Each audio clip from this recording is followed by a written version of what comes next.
This is the peak of the mountain. This is the 10K per month summit. Okay. You start here at the bottom of the mountain, obviously. Whether you're climbing a 10K a month summit or you're climbing the summit that I'm going to show you in a minute, just because you've decided the mountain that I'm going to climb is the 10K summit, you still have to make the steps to go up the mountain. Whereas what I decided is, and notice that there's more steps, the mountain that I'm going to climb is the 100K a month mountain, because these are not the same mountain. And what I mean by that is you can't climb the 10K a month summit and be here and then go, oh, I'm just going to keep going up. There's no mountain left. You can't go any higher. You're on the wrong mountain. You have to decide which peak you're going to summit, the 10K or the 100K. When you decide, so for me, I'm never, ever again gonna be poor. Just because I decided that, which means I walked from over here, and at the time it wasn't even the fucking 10K a month, it was the little baby 2K a month mountain, which was how much I was making at the time. Instead of me standing over here and fucking see over the top of the mountain without even climbing, I was like, fuck that, I'm going over here. I'm going to start my journey on this mountain. Just because I've come over here, it doesn't mean I just go from the bottom and take an elevator to the top.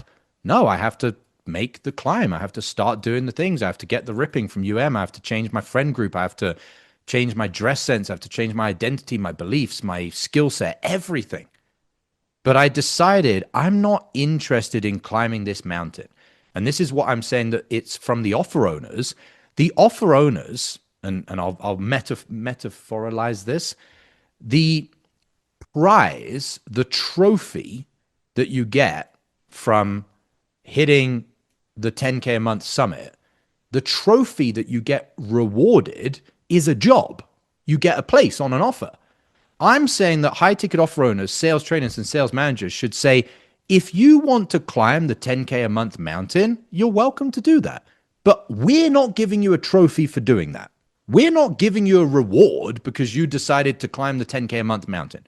You might get to the top. You can take a pretty picture. You can buy a fucking t-shirt, whatever, in the souvenir shop. But if you want a job, you have to be climbing this mountain.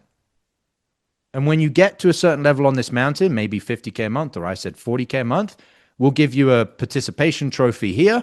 That means you can get a fucking job. We'll give you another trophy when you get to 70K a month, which is, you might have the opportunity now to move into managing. I don't think anybody should move into managing or be given any opportunity to be a sales manager until you've hit 70K a month. And when you get 100K a month, the trophy that you're going to receive is twofold. Self-actualizing, meaning the fulfillment of actually becoming the next level version of yourself, and true financial freedom. So does this make sense? It's not that you don't have to climb. It's that you're being given participation trophies, aka a job, for deciding that the mountain you want to summit is a 10K a month mountain. So to answer your question, Maurice, yes, I still had to make all of these different changes through mentorship, through training, through inner work, through environment, through community, through mentorship, if I didn't already say mentorship. But they're on the bigger mountain now. How many deals have you already lost this week that you could have closed but didn't because you were out of state? I'm not a fan of sales hacks, but if there was one thing you could do before your next sales call to raise your closing percentage, it's using my patented pre-call checklist. Imagine taking just 60 seconds to read 5 to 7 personalized bullet points on a piece of paper, and as unbelievable as it may sound, puts you into the optimal state to access your highest sales skills on every call. That's the pre-call checklist. I'm going to show you how to create your own. All you need is a piece of paper and to go through the training that I'm going to give you. Thousands of salespeople have used this framework to close more deals, and you can have your own for free. No strings attached, in a matter of minutes. Click the link below this video, enter your email, and grab it right now.